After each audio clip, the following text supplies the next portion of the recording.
Hello everyone, आप देख रहे हैं study and others activities channel. आज हम पढ़ेंगे क्लास 4 की हिंदी रिमझिम बुक है जो एनसीईआरटी की है। उसमें पार्ट पढ़ेंगे 13 हुदहुद।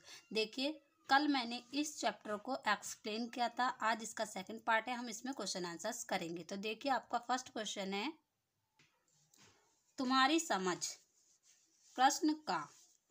हुदहुद को कहीं हजामिल चिड़िया और कहीं पदुबया के नाम से पुकारते हैं, क्यों? तो देखिए, इसका आंसर है, हुदहुद को कहीं कहीं हजामिल चिड़िया के नाम से पुकारते हैं क्योंकि इसकी चोंच नाखून काटने वाली नहरनी से मिलती है। हुदहुद को कहीं कहीं पदुबया के नाम से पुकारा जाता है क्योंकि यह दूब में से भी कीड़ा ढूंढ लेती है। देखिए, कल मैंने ये कहानी में बताया भी था। आप इसका आंसर सिर्फ ये भी लिख सकते हैं, क्योंकि इसकी चोंच नाखून काटने वाली नहरनी से मिलती है। और दूसरे में आप ये लिख सकते हैं, क्योंकि यह धूप में से भी कीड़ा ढूंढ लेती है। इतना बड़ा भी आप लिख सकते हैं, कोई ज़रूरी नहीं इतना लंबा आंसर लिखें आप। ठीक है, अब देखिए, दूसरा क्वेश्चन है आपका, खा। हुदहुद की चोंच पतली, लंबी और तीखी होती है, इस बात को ध्यान में रखकर बताओ। तो देखिए, इसमें पहला दे रखा है, वे कैसा भोजन खाते होंगे। तो आप क्या बताएंगे इसमें? वे छोटे छोटे कीड़े मकोड़े खाते होंगे। दूसरा है, आपको यहाँ पे बताना है, चोंच से वे क्या क्या काम ले सकते होंगे। तो देखिए, चोंच से जमीन खोदकर भी कीड़े निकाल लेते होंगे। वे घास में छिपे हुए कीड़े मकोड़े भी ढूंढ लेते होंगे। लड़ाई के समय चोंच को हथियार के रूप में इस्तेमाल कर लेते होंगे। अपने रहने के लिए कोसा यानी कि घोंसला बनाने में इसकी सहायता लेते होंगे। अब आगे देखिए, मैंने जाना पाठ में से ऐसे शब्दों की सूची बनाओ जो पक्षियों के लिए इस्तेमाल होते हैं। देखिए, यहाँ पे आपको दे रखी है, तालिका दे रखी है। इसमें लिखा है, जानती थी, ठीक है, पढ़कर मालूम हुआ, जानना चाहती हूँ, कैसे कहाँ से पता लगाऊंगी। तो बच्चों, आप इसको करना चाहते हो तो कर लीजिए।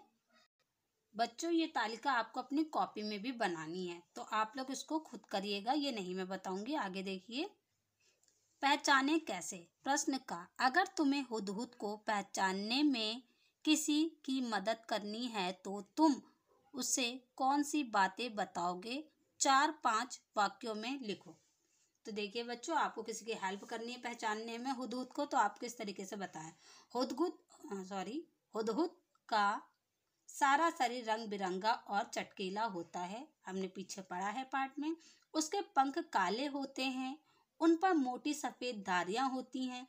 उसके सिर पर बादामी रंग की कलगी होती है, जिसके सिरे काले और सफेद होते हैं। इसके दुम का हिस्सा सफेद और बाहरी हिस्सा काले रंग का होता है। इसकी चोंच पतली, लंबी और तीखी होती है। प्रश्न खा। अब कौवे या कबूतर को पहचानने के लिए 4-5 बिंदु लिखो। यहाँ लिखने के लिए तुम्हें इन पक्षियों को कुछ समय तक बहुत गौर से देखना होगा। तो देखिए बच्चों, कौवे के बारे में कैसे लिखते हैं। कौवे की पहचान, पहला, कौवा काले रंग का होता है। दूसरा, कौवा कोयल से बड़ा होता है। तीसरा, इसके बोलने पर कांव कांव की आवाज आती है। चौथा, इसकी चोंच काली और लंबी होती है। ठीक है बच्चों।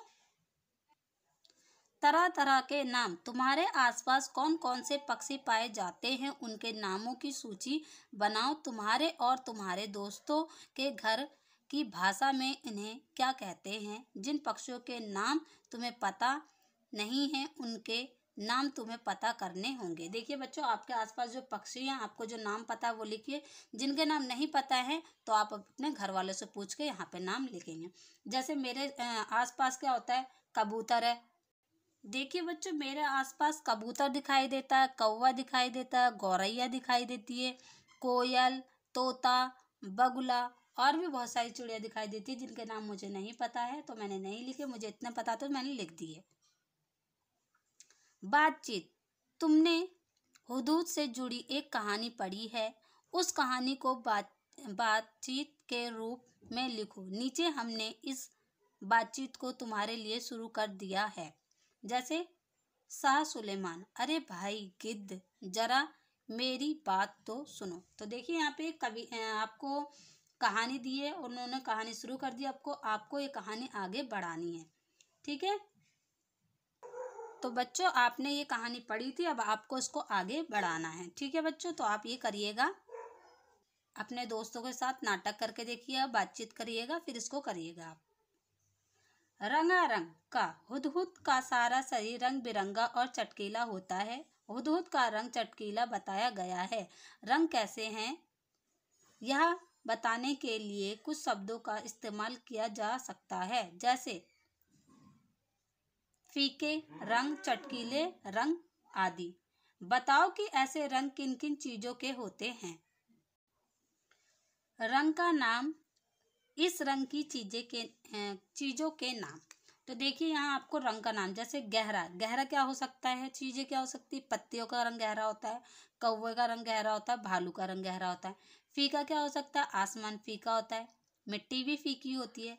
भड़कीला, तोता होता है, मोर भी भड़कीला ही रंग होता है, ठीक है। सुनहरा, कंगन हो सकता है, हार हो सकता है, अंगूठी हो सकती है। प्रश्न खा, यूनी ने आसमानी रंग की कमीज पहनी है। आसमानी रंग का नाम कैसे बना होगा, सोचो। ऐसे ही कुछ और रंगों के नाम लिखो जो किसी चीज के नाम पर पड़े हों। तो देखिए बच्चों यहाँ पे जैसे कि यहाँ आसमानी दे रखा है, ठीक है। आसमानी रंग, आसमान को देख कर रखा गया है आसमानी। तो वैसे आपको और भी कुछ बताने हैं जो किसी को देखकर, जैसे संतरा है, संतरे को क्या कहते हैं, नारंगी कहते हैं, तो नारंगी लिख दे। यहाँ पे आपको संकेत दे रखा है फल, सब्जी, पत्ते आदि के नाम। जैसे जामुनी कलर, जामुन को देख के पढ़ा है, ठीक है ना। बैगनी कलर, बैगन को देख के पढ़ा है। सुनहरा कलर, क्योंकि वो जो सोने आभूषण होते हैं वो सुनहरे रंग के होते हैं। तो इस तरीके से आपको और भी नाम लिखने हैं, वो आप लिखिएगा। मैंने इतने नाम लिख दिया, अब आप लोग पूछ के और सोच के लिखिएगा अपने घर वालों से। शब्द एक अर्थ अनेक। देखिए यहाँ पे कुछ शब्द दे रखे, उनके अर्थ अनेक है। जैसे शाह की भेंट हुदहुदों की मुखिया से हुई। मुझे मेरी बहन ने एक बहुत सुंदर भेंट दी। मतलब शब्द एक है, अनेक उसके मतलब हैं। ऊपर वाले वाक्य में भेंट का मतलब मुलाकात से है, नीचे वाले वाक्य में उपहार से। तुम भी कोई ऐसे 4 शब्द सोचो जिनके 2 मतलब निकलते हों, उनका वाक्य में प्रयोग करो। अब देखिए यहाँ पे मैंने लिखा है जैसे पर, बच्चे ने लिख रखा है, मैंने अपने कोचिंग वाले बच्चों को कराया तो उन्हीं ने लिखा है बच्चों पर। हुदहुद के पर सुंदर हैं, पर यानी कि पंख है, यहाँ का पंख का मतलब यूज हुआ है, ठीक है। आज का काम कल पर मत छोड़ो, यानी कि आने वाले दिन पर का यूज हुआ है। अब है कलम, कलम यानी कि ये पेंसिल हो गई, पेन हो गया। हम सब कलम से लिखते हैं, जैसे ये अभी बच्चों ने लिखा है। राजा ने चोर का सर कलम कर दिया, यानी कि यहाँ पे कलम का मतलब है सर काट दिया राजा ने, ठीक है बच्चों। अर्थ, इस कविता का अर्थ बताओ, यानी इस कविता का मतलब बताओ। यहाँ पे मतलब के लिए यूज हुआ है, ठीक है बच्चों। हर चीजों का अर्थ यानी मतलब होता है।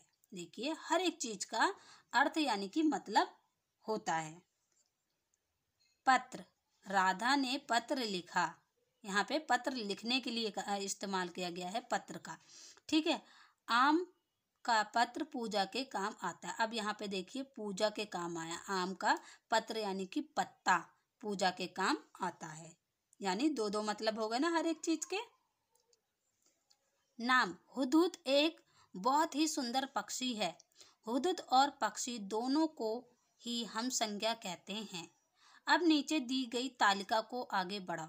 देखिए हुदहुद क्या है, पक्षी, भारत, देश, अनार, फल, हाथी, जानवर, हिमालय, पर्वत। तो बच्चों ये आपका यहाँ पे ख़त्म हो गया। आई होप ये वीडियो हेल्पफुल रही होगी, आपको समझ में आया होगा। अगर समझ में आया तो प्लीज़ चैनल को सब्सक्राइब करें और बेल आइकन जरूर दबाएं ऐसे आने वाले चैप्टर्स की वीडियो के लिए। बेल आइकन दबाएंगे तभी इसके आने वाले पार्ट की वीडियोस मिलेंगी। Thank you. अब हम नेक्स्ट वीडियो में मिलेंगे।